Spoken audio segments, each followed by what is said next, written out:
It is true. I am a filthy YouTuber because I'm still wearing the same shirt as my previous video. I have a good reason. Hear me out. I filmed the video and then I received something I was not expecting to receive today. And I have this rule that I try not to open things unless I'm ready to shoot a video for them. Now you know the reason. I know it doesn't excuse anything. So I'm ready. Shower me with your insults.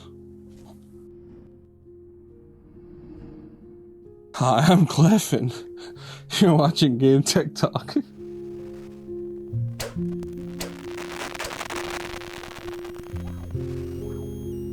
Alright, of course I bought this with my own money as if they would send a mixed race Canadian guy some random controller from Japan. Of course not. No, that wouldn't be, I'm not cool enough for that.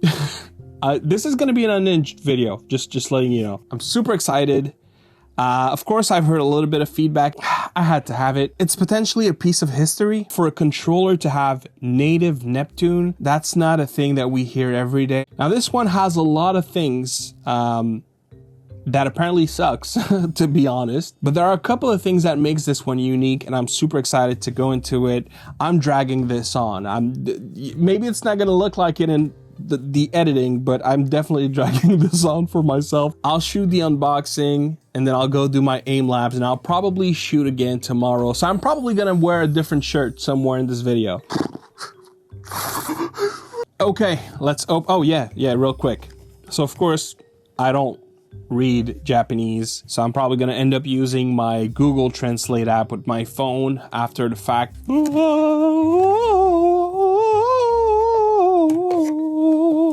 Special effects, too expensive. 2 productions in a day. I don't have money for special effects, so I make my own. Okay, here it is.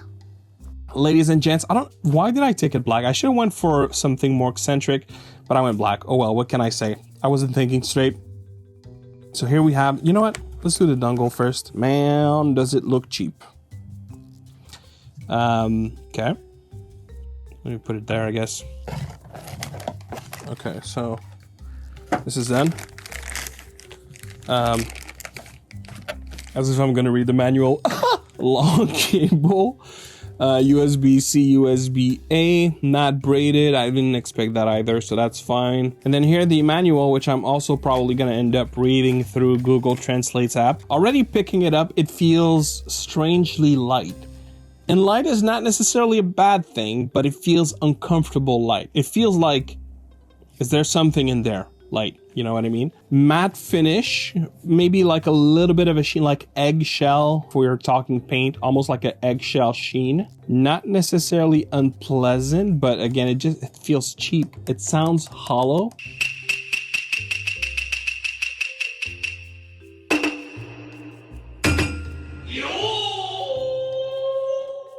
Textured here, I didn't even realize, you don't feel it. In fact, I feel like the plastic is almost more slippery here. I don't think it's going to be necessarily the nicest controller to hold in terms of just grip. This looks as if it's to adjust the curve.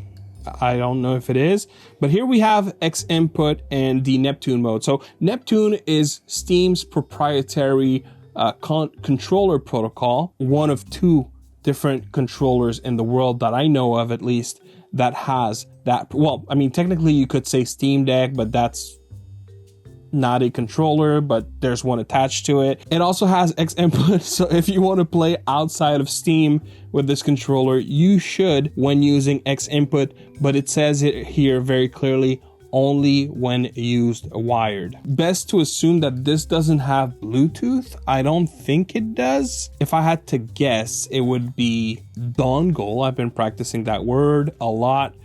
Dongle. And I know it has touch sensitive thumbsticks. So much like the Steam Deck, you can have your Steam input do various things when you just put your thumb on the stick. I'm hoping that the gyro experience is solid. That's gonna be a massive win for this controller if it is, but a massive L if it isn't. So we'll see, because Steam definitely has great gyro implementation. Let's see if we have great somatosensory sensors in this controller. Membrane face buttons, membrane function buttons. Even that one feels like just a stiff membrane. Oh, this is definitely tactile. Wow, these buttons suck. Man, M1 and M2 are terrible. Shoulder membrane, trigger, what? Trigger wait, these are not analog? Ooh, trigger membrane. And then we have, this is membrane. I mean, wow, either it's a tactile with some kind of a membrane on top, which is not unheard of, but I think it's just a very stiff membrane. Huh, interesting. The sticks are nice. I wouldn't say I dislike them. They have a flat kind of texture, and I haven't seen that a whole lot, but I do mention it whenever I do because I actually do enjoy flat surface sticks rather than having either concave or convex. I think flat is different. It's ever so slightly concave, but hardly. So, I mean, I would consider that to be flat for how little that concave that it is. And then you have USB-C at the top. Here it almost seems as if they wanted to have a 3.5 millimeter jack, but they scrapped it last second. I don't know what's going on here. It really looks cheap. I'm not gonna lie. I mean, it feels cheap. It holds. Like the texture of the plastic feels cheap. And when looking, like even here, I'm looking at the top. I don't know if it's gonna come across in the camera, but it looks as if the plastic has faded a little bit. It really looks cheap. But that doesn't mean it's a bad controller. I mean, feeling cheap, looking cheap is not necessarily what I go for if I have a choice. But I have learned all too well that it does not completely define a controller. So here's what I'm gonna do now that the unboxing part is done. I'll stop this footage. I'll go to my PC, do some aimlab testings, and tomorrow, after I have played with this, I'll get back and give you my thoughts and my opinions, and we'll talk a little further about the Hori Steam controller. I lied. I didn't aimlabs. I made myself some hot chicken wings, drenched them in hot sauce. If you'd like me to review a future product while doing the Hot Ones challenge, make sure to drop a like. If we hit 2,000 likes, I'm gonna do the challenge. All right, let's talk about my findings. Let's first address the things that I said that are not correct. Number one, the back button is not for curve. So the triggers, although they don't feel analog at all, turns out they are. And that button is to go from either having a direct, so basically it's a hair trigger switch, but there's no hair trigger mechanism. That's kind of what it comes down to, because regardless of what you put it on, there is pressure sensitivity. You know, it doesn't feel like a proper analog, the one where you have somewhat of a slight curve. You'll have that graduality to your triggers. If you don't, it's direct. It becomes a button, a proper button. It just always feels like one. The other thing I said wrong, controller has Bluetooth, very much so. The dongle that comes included with the controller is a Bluetooth dongle. So there are no 2.4 gigahertz support on this controller. I tested these absolute caps, which are not supposed to go on anything other than an Xbox controller. What can I say? Absolute. I'm a rebel. I did 3 rounds with the tallest one. I was surprised. The first round was like my weakest, 27,000. And then after that, I was 30K for both rounds. So these things, they're legit. They're like control freaks that look like Oreo cookies. I like them. They sent them for testing and feedback. I wasn't necessarily supposed to talk about them, but oh well, it's out in the wild. I'm a rebel. Now this one is also a riser, but not as high. And I used this 1 second and wow, is that thing awesome. I actually did 32,000 with the sticks. And then I removed it and I never got past 30. But that tells me one thing. This is ALPS. I wasn't sure if it was going to be Hall effect. It's not. It's ALPS sticks. And they feel really good. As far as the sticks goes, they feel good. I like the tension. You can feel that the tension is stronger at the outer radius. Overall, they feel really, really nice. This is by far the best aspect on this controller. Of course, they have touch sensitive, which I used during the gyro portion, and that went terribly bad. The thing is, it doesn't feel bad in terms of gyro, as in the sensors, they feel responsive. It's just all the tweaking, like straight off the bat, I much prefer the Blitz 2 in terms of gyro. Like, it's not even comparable. But even when cranking everything all the way up, there's something about the responsiveness that is not quite there. And to me, that feels very much on par to if I was to use a DualSense into Steam Input and activate gyro function. It feels kind of the same. The benefit here is that you can have that touch sensitive to activate and deactivate gyro on a whim. But as far as the performance of the gyro itself, it doesn't feel better than what you have on the DualSense. It doesn't feel worse, but it doesn't feel on par with what you have like Big One controllers. I really gotta give credit to Big One. They're really second to none. As far as I'm concerned, when it comes to that specific feature, I have not had a single controller that comes close. And yes, you have gyro with Apex 4, you have gyro with Vader 4 Pro, with the Nintendo Switch controllers. You have a lot of controllers that have gyro nowadays. It's not so much about having it, it's about implementing it in a way that it's so good. Big One is they are ahead than any other player in the scene except VR. VR is the only exception, but we don't use these controllers the same way, but VR, they're really up there. Then I tested the D-pad, and the flaws, which can also be pros of this controller, started showing itself. RetroArch is outside of Steam. I was trying to play using Neptune, and it was a nightmare. Buttons would do weird things like close, activate turbo. When I did all the mapping, it would still happen. Touching the sticks outside of Steam are considered buttons. So when trying to map, if I was trying to map my axis for my stick and I would just touch the top of it, it would activate as a button. When it comes to using it outside of Steam, it will rapidly show to be a challenge to work with. And even on the X input mode, because here's the thing, yes, it supports the X input protocol, but it is not spoofed as an Xbox controller. You will run into issues where the game doesn't recognize it, and that's exactly what I got with RetroArch. I could just go ahead and map it, wasn't the end of the world, but my point is, it's easy to run into conflict with this controller if you're not playing on Steam. And on top of that, to use X input, I had to be wired. The D-pad is good. At first, I was running into issues. After I got that fixed, it's good for Hadoukens. The moment you get into Dragon Punch, I find that it scratches a little bit. It wasn't the nicest. However, the moment that I introduced this little bad boy, everything changed. I could be wrong, but I think this is a common practice in Japan to use gloves for fighting games and competitive games. I'm not sure, I think so, but honestly with that, it was like smooth sailing there on out. And you see it in the footage, it was Dragon Punch after Dragon Punch, maybe a few misses here and there, but for the most part, it was just extremely consistent, extremely efficient. As long as you have one of those around, if not, I find that it would create thumb fatigue over time. I also tested performance in gamepadla. It benches at 250 when wired, and it was extremely consistent regardless of which mode I was on.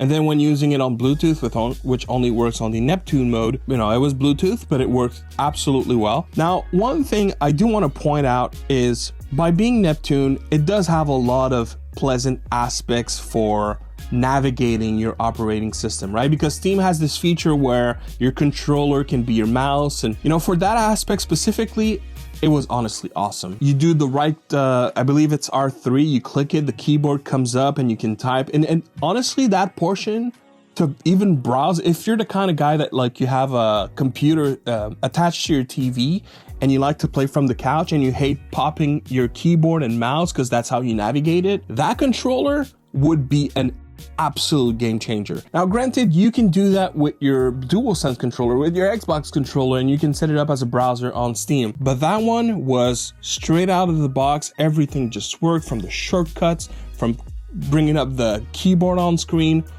and it was extremely good for that. And then you can use gyro as well. That feature is awesome. An underserved use when out of the box. It's one that you have to set up. This one, it's just gonna work. If you have Steam installed on your computer and Steam is running, it's just gonna work. That is awesome. The last thing I need to talk about, and that happens specifically when doing aimlabs, this has a different ergonomic style than any other controller.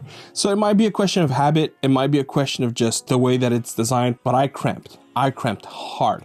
And at first I thought it was because I was using those high-rise thumbsticks, but when I removed them, I kept playing for quite a while, and I tried a lot of different games as well, and I was just cramping hard. And I don't know if it was because I was kind of stiff with the way that I was holding it. It feels like it's gonna slip out of my hand, so I really want to hold tight onto it. So it might just be a question of habit, but for at least the time that I tested it thoroughly, I did cramp. It didn't happen when I was focusing on the D-pad, surprisingly enough, but definitely when I was doing games where the tooth sticks were used. Here's the conclusion. If you are in Japan and you're watching my videos, thank you. I don't think I don't have a lot of Japan viewers. But if you are in Japan, or if you're visiting Japan and you want to pick one up, considering the price point, if I had paid the retail price, I think it's okay, honestly. And it's not overpriced. It's not underpriced at all either. It's like right down that middle of, we have something that has a decent quality, but we also bring something to market that you cannot find anywhere else. And that is definitely the key aspects of this product. But considering that I had to import it, is it worth it? Not really. Not really, because ultimately the things that makes it cool, you can sort of set up yourself with Steam. It's a little tedious. It takes some time. You got to know where to go into your menus and stuff like that. I'm sure there's a ton of guide online showing you how to do all these things, and you can do all that with other controllers, minus of course the touch sensitive of your caps. You could also argue that this value could be added to some extra buttons, at least for the controllers that do support extra buttons, and for software like REWASD. I've been talking with them. I might feature them going forward into my controller reviews. I'm honestly very happy to have it, and I will continue to work with it because I see some value to it, but it is definitely a controller that you don't need to have. That's the thing. That's where my mind is at, is you really just don't need this controller. It's not worth paying the import price. I would love for Valve to bring that outside of Japan. I don't know why this is stuck to Japan. I think it's not fair to a lot of fans of the brand and the platform. Of course, it's extremely unfortunate that it doesn't have Rumble, but if you don't care for Rumble, and again, I keep coming back to the navigation factor. That's a controller that I might keep next to my PC, just because when I'm editing and I don't want to turn around, I can see myself just using that and navigating my PC from a distance. It's really, really good for that, and I can't stress this enough. It's probably the best navigation tool out of a controller that I've used. Because these extra buttons are fully mappable, you are not stuck to having to relocate it to something on your controller. You can fully utilize these buttons to do whatever you want. And then technically you have 6 extra buttons if you count the touch sensitive that these ones have. By the way, the screws are tri-wings. It's a controller that has very unique pros, and I think we all expected that, but it is also riddled with a lot of little cons. Nothing game breaking. If you're in Japan, it costs you about 50 USD, tax included. You know, for me, it was like 100 USD, and then there was custom fees. So ultimately, this cost me about 120. It's not worth that price at all. I'll let a bit of my freak out on this one. I hope you enjoyed it. I had a lot of fun doing this video, and now I'm ready to finish editing this thing and move on to the next one. Please consider doing all the YouTube stuff, and I'll see you on the next one. Peace.